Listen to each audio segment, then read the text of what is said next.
The 5 Orange Pips. When I glance over my notes and records of the Sherlock Holmes cases between the years 82 and 90, I am faced by so many which present strange and interesting features that it is no easy matter to know which to choose and which to leave. Some, however, have already gained publicity through the papers, and others have not offered a field for those peculiar qualities which my friend possessed in so high a degree, and which it is the object of these papers to illustrate. Some, too, have baffled his analytical skill, and would be, as narratives, beginnings without an ending, while others have been but partially cleared up, and have their explanations founded rather upon conjecture and surmise than on that absolute logical proof which was so dear to him. There is, however, one of these last which was so remarkable in its details and so startling in its results that I am tempted to give some account of it in spite of the fact that there are points in connection with it which never have been, and probably never will be, entirely cleared up. The year 87 furnished us with a long series of cases of greater or less interest, of which I retain the records. Among my headings under this one 12 months I find an account of the adventure of the Paradol Chamber, of the Amateur Mendicant Society, who held a luxurious club in the lower vault of a furniture warehouse, of the facts connected with the loss of the British bark Sophie Anderson, of the singular adventures of the Grice Pattersons in the island of Uffa, and finally of the Camberwell poisoning case. In the latter, as may be remembered, Sherlock Holmes was able, by winding up the dead man's watch, to prove that it had been wound up 2 hours before, and that therefore the deceased had gone to bed within that time, a deduction which was of the greatest importance in clearing up the case. All these I may sketch out at some future date, but none of them present such singular features as the strange train of circumstances which I have now taken up my pen to describe. It was in the latter days of September, and the equinoctial gales had set in with exceptional violence.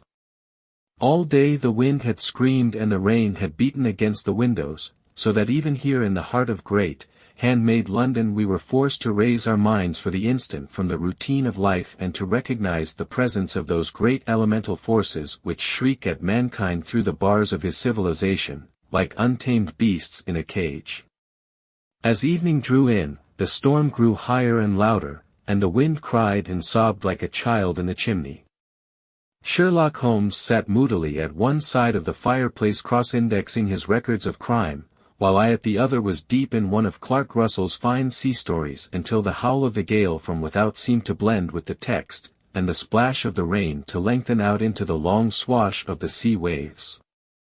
My wife was on a visit to her mother's, and for a few days I was a dweller once more in my old quarters at Baker Street. "Why," said I, glancing up at my companion, "that was surely the bell. Who could come tonight? Some friend of yours, perhaps?" "Except yourself I have none," he answered. "I do not encourage visitors." "A client, then?" "If so, it is a serious case. Nothing less would bring a man out on such a day and at such an hour. But I take it that it is more likely to be some crony of the landlady's." Sherlock Holmes was wrong in his conjecture, however, for there came a step in the passage and a tapping at the door. He stretched out his long arm to turn the lamp away from himself and towards the vacant chair upon which a newcomer must sit. "Come in," said he. The man who entered was young, some 22 at the outside, well-groomed and trimly clad, with something of refinement and delicacy in his bearing. The streaming umbrella which he held in his hand, and his long shining waterproof told of the fierce weather through which he had come. He looked about him anxiously in the glare of the lamp, and I could see that his face was pale and his eyes heavy, like those of a man who is weighed down with some great anxiety. "I owe you an apology," he said, raising his golden pince-nez to his eyes. "I trust that I am not intruding. I fear that I have brought some traces of the storm and rain into your snug chamber." "Give me your coat and umbrella," said Holmes. "They may rest here on the hook and will be dry presently. You have come up from the southwest, I see." "Yes, from Horsham. That clay and chalk mixture which I see upon your toe caps is quite distinctive." I have come for advice. That is easily got. And help. That is not always so easy. I have heard of you, Mr. Holmes. I heard from Major Prendergast how you saved him in the Tankerville Club scandal. Ah, of course. He was wrongfully accused of cheating at cards.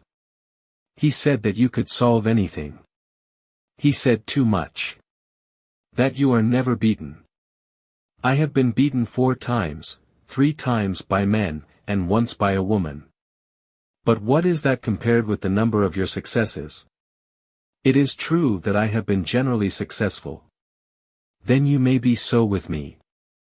I beg that you will draw your chair up to the fire and favor me with some details as to your case. It is no ordinary one. None of those which come to me are.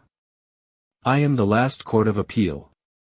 And yet I question, sir, whether, in all your experience, you have ever listened to a more mysterious and inexplicable chain of events than those which have happened in my own family. You fill me with interest, said Holmes. Pray give us the essential facts from the commencement, and I can afterwards question you as to those details which seem to me to be most important. The young man pulled his chair up and pushed his wet feet out towards the blaze. My name, said he, is John Openshaw, but my own affairs have, as far as I can understand, little to do with this awful business. It is a hereditary matter, so in order to give you an idea of the facts, I must go back to the commencement of the affair. You must know that my grandfather had 2 sons, my uncle Elias and my father Joseph. My father had a small factory at Coventry, which he enlarged at the time of the invention of bicycling. He was a patentee of the Openshaw unbreakable tire, and his business met with such success that he was able to sell it and to retire upon a handsome competence. My uncle Elias emigrated to America when he was a young man and became a planter in Florida, where he was reported to have done very well. At the time of the war he fought in Jackson's army, and afterwards under Hood, where he rose to be a colonel. When Lee laid down his arms my uncle returned to his plantation, where he remained for 3 or 4 years. About 1869 or 1870 he came back to Europe and took a small estate in Sussex, near Horsham. He had made a very considerable fortune in the States, and his reason for leaving them was his aversion to the Negroes, and his dislike of the Republican policy in extending the franchise to them. He was a singular man, fierce and quick-tempered, very foul-mouthed when he was angry, and of a most retiring disposition. During all the years that he lived at Horsham, I doubt if ever he set foot in the town. He had a garden and 2 or 3 fields round his house, and there he would take his exercise, though very often for weeks on end he would never leave his room. He drank a great deal of brandy and smoked very heavily, but he would see no society and did not want any friends, not even his own brother. He didn't mind me, in fact, he took a fancy to me, for at the time when he saw me first I was a youngster of 12 or so. This would be in the year 1878, after he had been 8 or 9 years in England. He begged my father to let me live with him and he was very kind to me in his way. When he was sober he used to be fond of playing backgammon and draughts with me, and he would make me his representative both with the servants and with the tradespeople, so that by the time that I was 16 I was quite master of the house. I kept all the keys and could go where I liked and do what I liked, so long as I did not disturb him in his privacy. There was one singular exception, however, for he had a single room, a lumber room up among the attics, which was invariably locked, and which he would never permit either me or anyone else to enter. With a boy's curiosity I have peeped through the keyhole, but I was never able to see more than such a collection of old trunks and bundles as would be expected in such a room. One day, it was in March, 1883, a letter with a foreign stamp lay upon the table in front of the colonel's plate. It was not a common thing for him to receive letters, for his bills were all paid in ready money, and he had no friends of any sort. "From India," said he as he took it up, Pondicherry postmark. "What can this be?" Opening it hurriedly, out there jumped 5 little dried orange pips, which pattered down upon his plate. I began to laugh at this, but the laugh was struck from my lips at the sight of his face. His lip had fallen, his eyes were protruding, his skin the color of putty, and he glared at the envelope which he still held in his trembling hand. K, he shrieked, and then, my God, my sins have overtaken me. What is it, uncle? I cried. Death, said he, and rising from the table he retired to his room, leaving me palpitating with horror. I took up the envelope and saw scrawled in red ink upon the inner flap, just above the gum, the letter K 3 times repeated.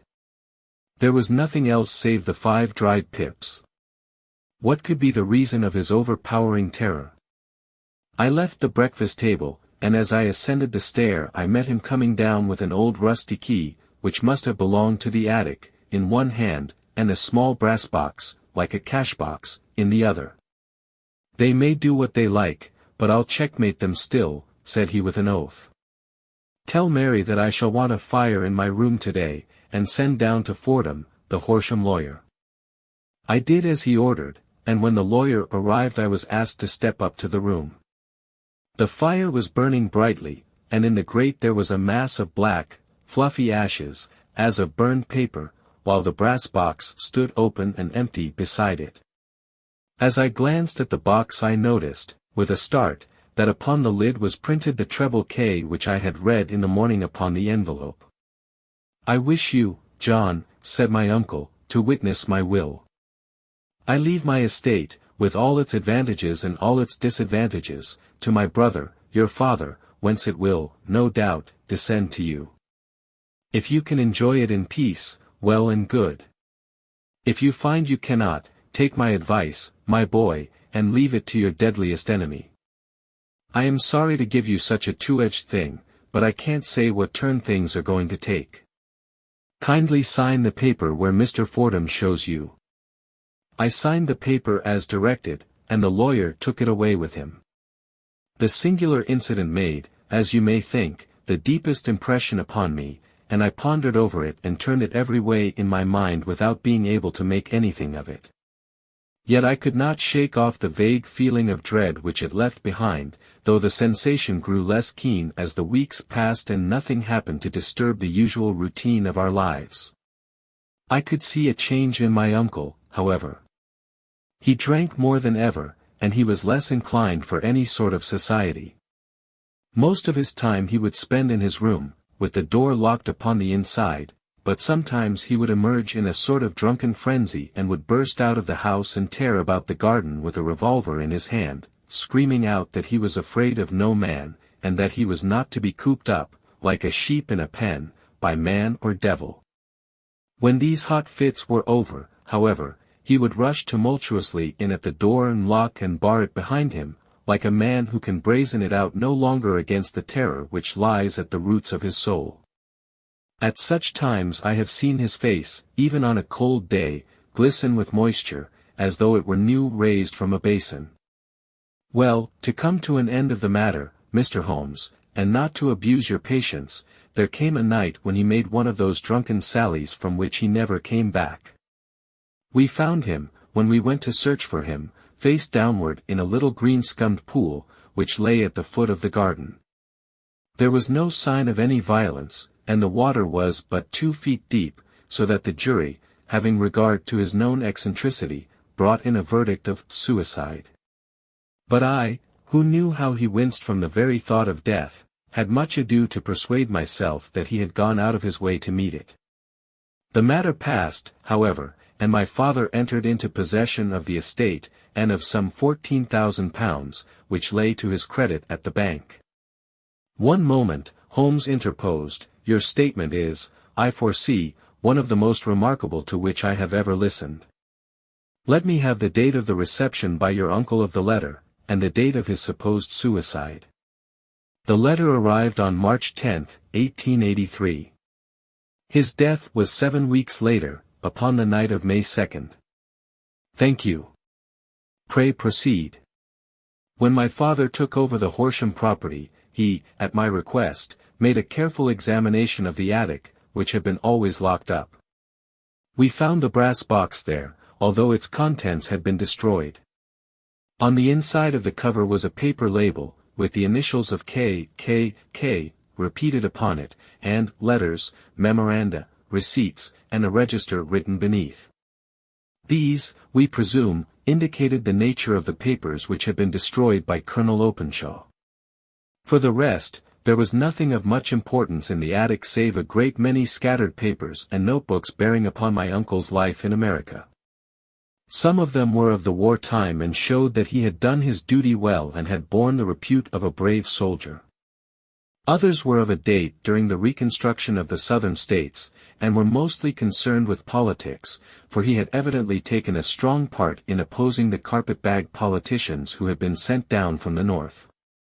Well, it was the beginning of '84 when my father came to live at Horsham, and all went as well as possible with us until the January of '85. On the fourth day after the New Year I heard my father give a sharp cry of surprise as we sat together at the breakfast table. There he was, sitting with a newly opened envelope in one hand and 5 dried orange pips in the outstretched palm of the other one. He had always laughed at what he called my cock and bull story about the colonel, but he looked very scared and puzzled now that the same thing had come upon himself. "Why, what on earth does this mean, John?" he stammered. My heart had turned to lead. "It is K, said I. He looked inside the envelope. "So it is," he cried. "Here are the very letters. But what is this written above them?" "Put the papers on the sundial," I read, peeping over his shoulder. "What papers? What sundial?" he asked. "The sundial in the garden." "There is no other," said I, "but the papers must be those that are destroyed." "Pooh," said he, gripping hard at his courage. "We are in a civilized land here, and we can't have tomfoolery of this kind. Where does the thing come from?" "From Dundee," I answered, glancing at the postmark. "Some preposterous practical joke," said he. "What have I to do with sundials and papers? I shall take no notice of such nonsense." "I should certainly speak to the police," I said. "And be laughed at for my pains." "Nothing of the sort." "Then let me do so." "No, I forbid you. I won't have a fuss made about such nonsense." It was in vain to argue with him, for he was a very obstinate man. I went about, however, with a heart which was full of forebodings. On the third day after the coming of the letter my father went from home to visit an old friend of his, Major Freebody, who is in command of one of the forts upon Portsdown Hill. I was glad that he should go, for it seemed to me that he was farther from danger when he was away from home. In that, however, I was in error.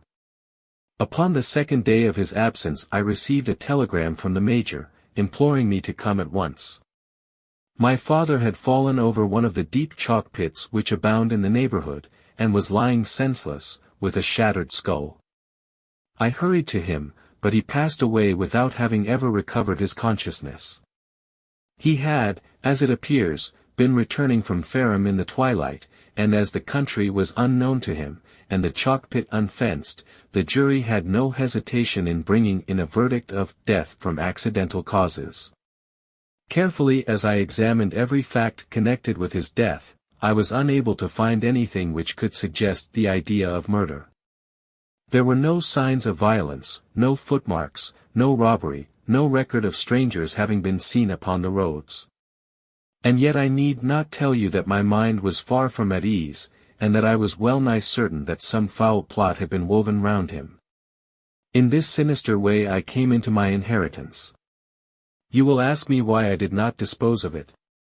I answer, because I was well convinced that our troubles were in some way dependent upon an incident in my uncle's life, and that the danger would be as pressing in one house as in another.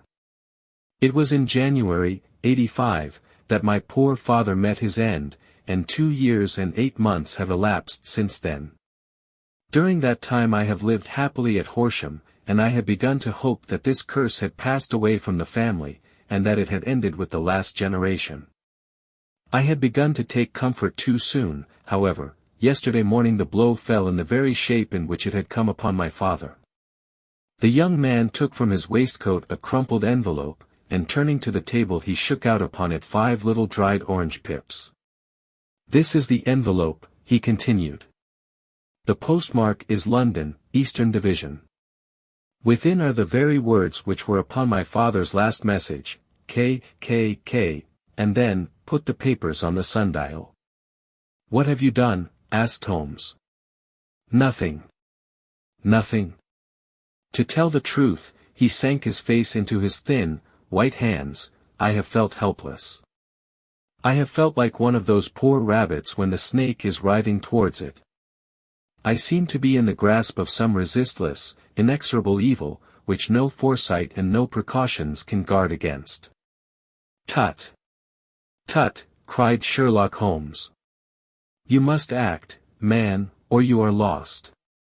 Nothing but energy can save you. This is no time for despair. I have seen the police. Ah! But they listened to my story with a smile. I am convinced that the inspector has formed the opinion that the letters are all practical jokes, and that the deaths of my relations were really accidents, as the jury stated, and were not to be connected with the warnings." Holmes shook his clenched hands in the air. "Incredible imbecility," he cried. "They have, however, allowed me a policeman, who may remain in the house with me. Has he come with you tonight?" "No.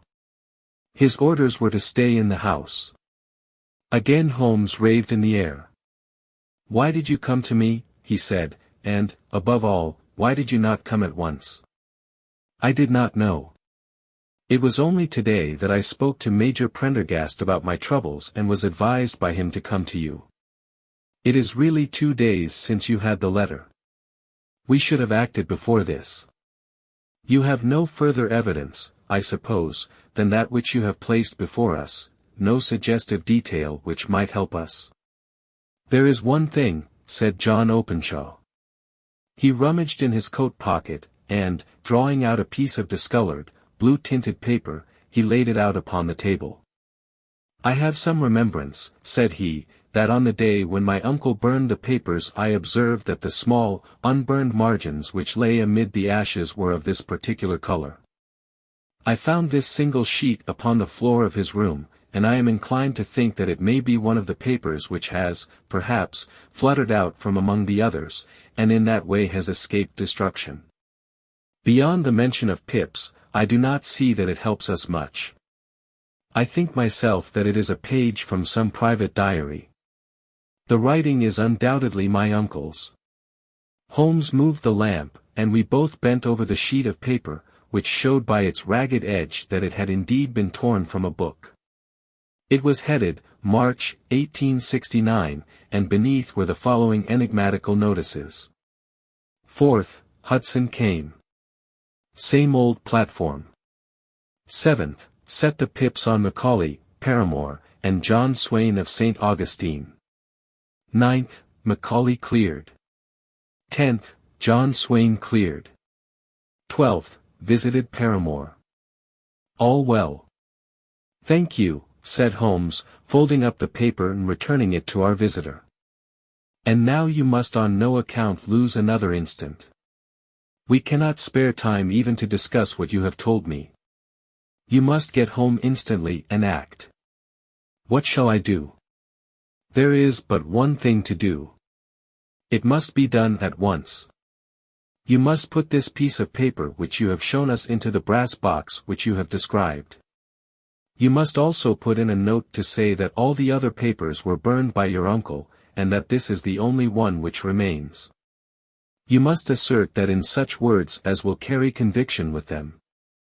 Having done this, you must at once put the box out upon the sundial, as directed. Do you understand?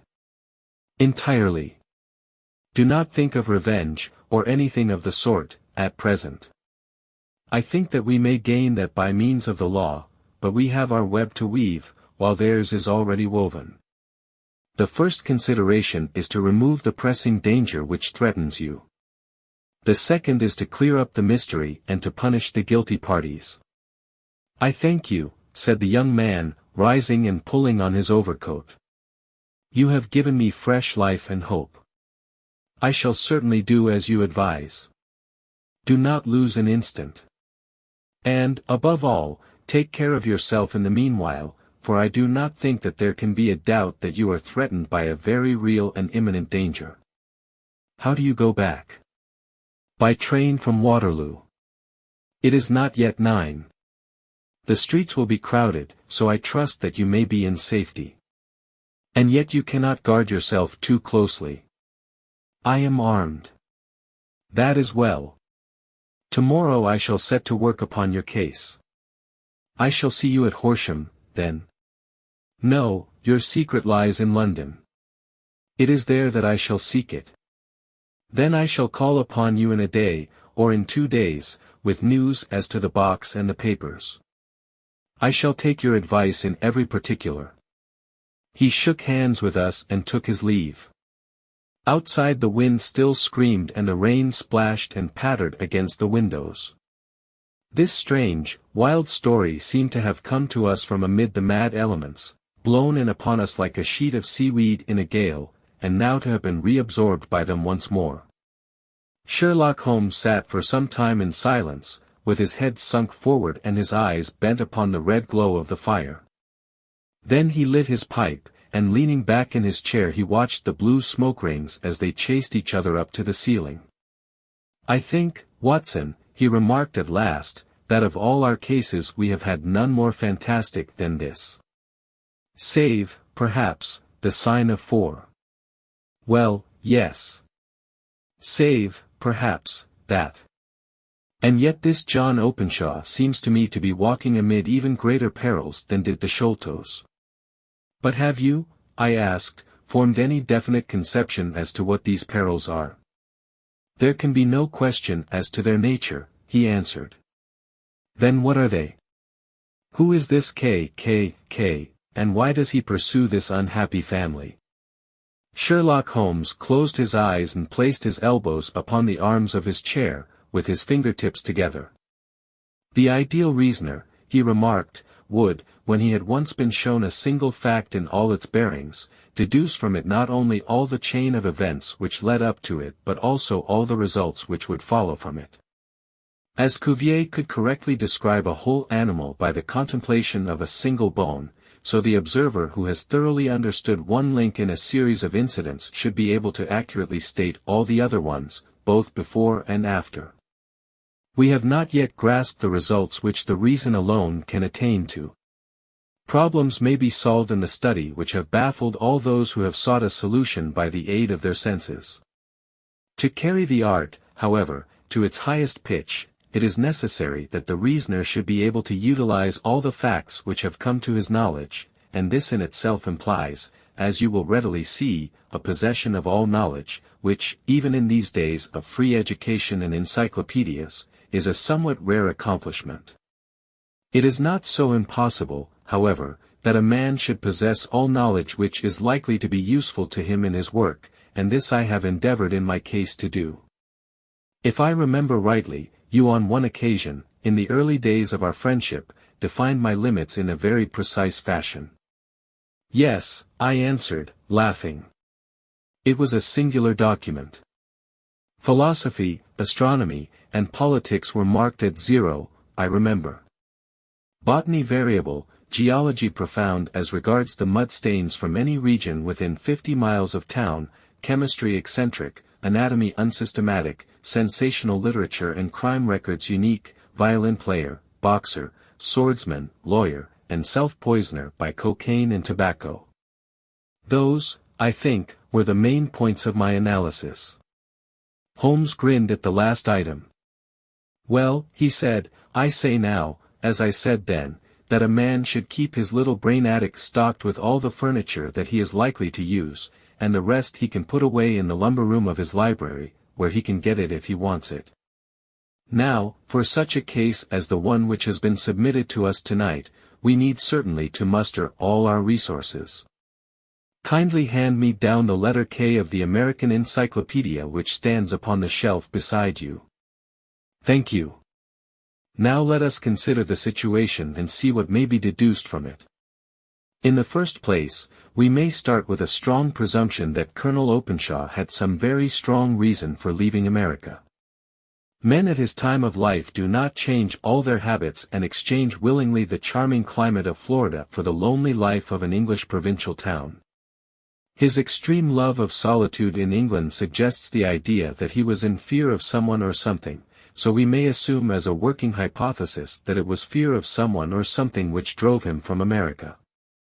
As to what it was he feared, we can only deduce that by considering the formidable letters which were received by himself and his successors. Did you remark the postmarks of those letters? The first was from Pondicherry, the second from Dundee, and the third from London. From East London. What do you deduce from that? They are all seaports. That the writer was on board of a ship. Excellent. We have already a clue. There can be no doubt that the probability, the strong probability, is that the writer was on board of a ship. And now let us consider another point. In the case of Pondicherry, 7 weeks elapsed between the threat and its fulfillment. In Dundee it was only some 3 or 4 days. Does that suggest anything? A greater distance to travel. But the letter had also a greater distance to come. Then I do not see the point. There is at least a presumption that the vessel in which the man or men are is a sailing ship. It looks as if they always send their singular warning or token before them when starting upon their mission. You see how quickly the deed followed the sign when it came from Dundee. If they had come from Pondicherry in a steamer they would have arrived almost as soon as their letter. But, as a matter of fact, 7 weeks elapsed. I think that those 7 weeks represented the difference between the mail-boat which brought the letter and the sailing vessel which brought the writer. It is possible. More than that. It is probable. And now you see the deadly urgency of this new case, and why I urged young Openshaw to caution. The blow has always fallen at the end of the time which it would take the senders to travel the distance. But this one comes from London, and therefore we cannot count upon delay. Good God! I cried. What can it mean, this relentless persecution? The papers which Openshaw carried are obviously of vital importance to the person or persons in the sailing ship. I think that it is quite clear that there must be more than one of them. A single man could not have carried out 2 deaths in such a way as to deceive a coroner's jury. There must have been several in it, and they must have been men of resource and determination. Their papers they mean to have, be the holder of them who it may. In this way you see K ceases to be the initials of an individual and becomes the badge of a society. But of what society? Have you never, said Sherlock Holmes, bending forward and sinking his voice, have you never heard of the Ku Klux Klan? I never have. Holmes turned over the leaves of the book upon his knee. Here it is, said he presently. Ku Klux Klan. A name derived from the fanciful resemblance to the sound produced by cocking a rifle.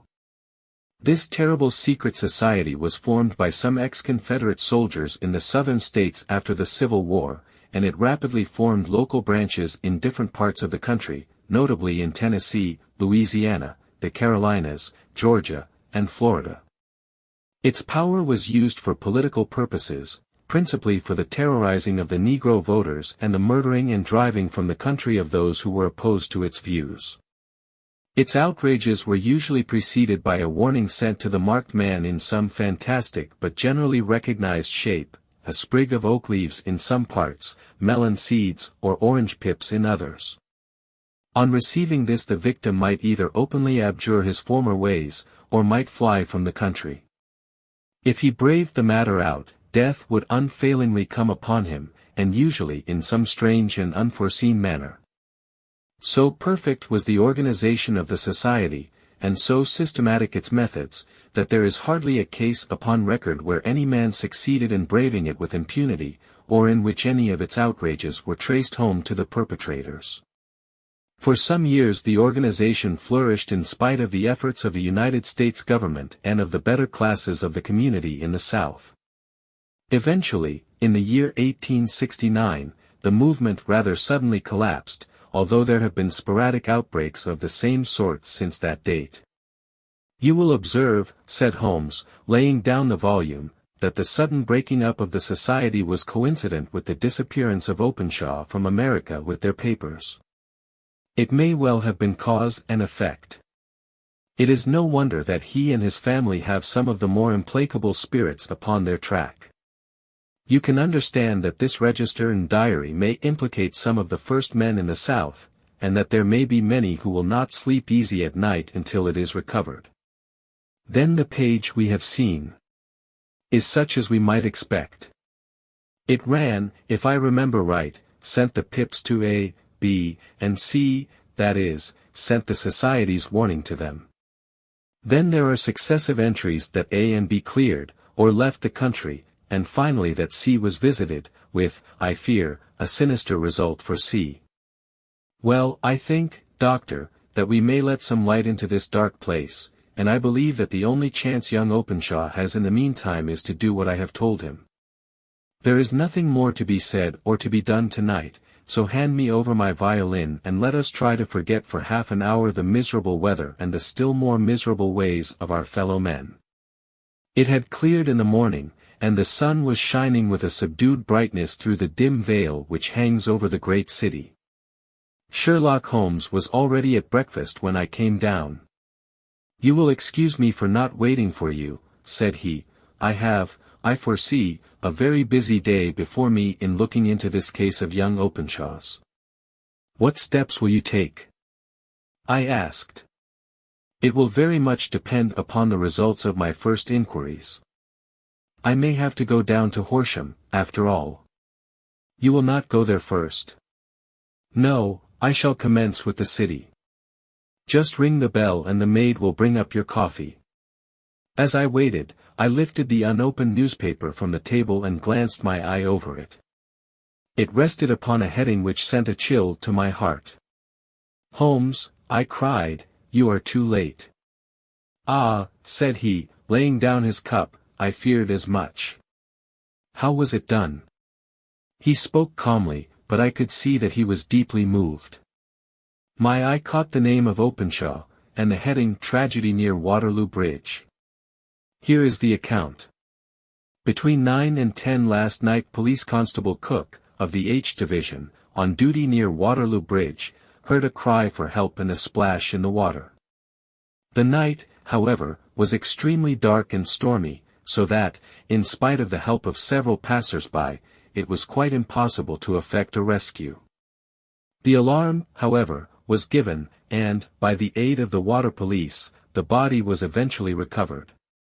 It proved to be that of a young gentleman whose name, as it appears from an envelope which was found in his pocket, was John Openshaw, and whose residence is near Horsham. It is conjectured that he may have been hurrying down to catch the last train from Waterloo Station, and that in his haste and the extreme darkness he missed his path and walked over the edge of one of the small landing places for river steamboats. The body exhibited no traces of violence, and there can be no doubt that the deceased had been the victim of an unfortunate accident, which should have the effect of calling the attention of the authorities to the condition of the riverside landing stages. We sat in silence for some minutes, Holmes more depressed and shaken than I had ever seen him. "That hurts my pride, Watson," he said at last. "It is a petty feeling, no doubt, but it hurts my pride. It becomes a personal matter with me now, and, if God sends me health, I shall set my hand upon this gang. That he should come to me for help, and that I should send him away to his death." He sprang from his chair and paced about the room in uncontrollable agitation, with a flush upon his sallow cheeks and a nervous clasping and unclasping of his long thin hands. "They must be cunning devils," he exclaimed at last. "How could they have decoyed him down there? The embankment is not on the direct line to the station. The bridge, no doubt, was too crowded, even on such a night, for their purpose. Well, Watson, we shall see who will win in the long run. I am going out now. To the police?